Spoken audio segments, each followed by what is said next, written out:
For 2-24, you're asked to derive the energy balance equation for a long cylinder, and we can assume that it's steady state, that K is constant, that energy generation is constant. It's one-dimensional because it's long, and so it only varies in the r direction, and that only conduction is present.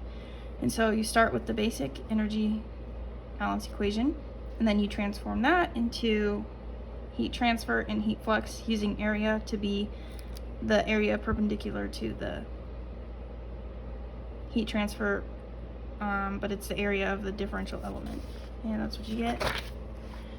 For 2-66, we have this thin plate solar collector. There is some incident radiation coming in, and we know the temperature of the surroundings. We know that absorptivity is equal to emissivity, so it is a gray body. We know the temperature at point 0. This is the direction of heat flow. We know H and ambient temperature. So we're supposed to prove that this is the temperature profile equation and to find Q naught.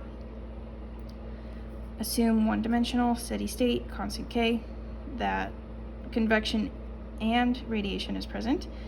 And since the plate is a gray body, the surroundings must be a black body, and there's no energy generation.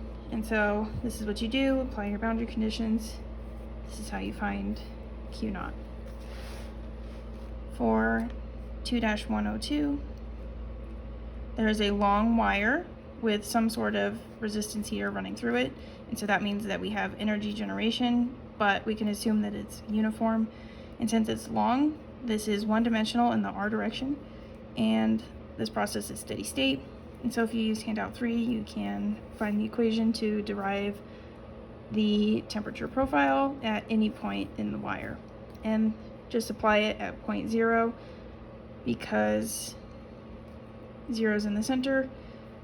Boundary conditions are that convection equals conduction and that there is symmetry at the center.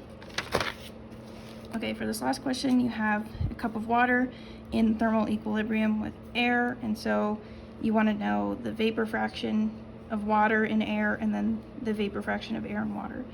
To do the air portion, you just use ideal Raoult's law, and that's how you get the water fraction. And for inside the water, you use Raoult's law, and these are the values you get.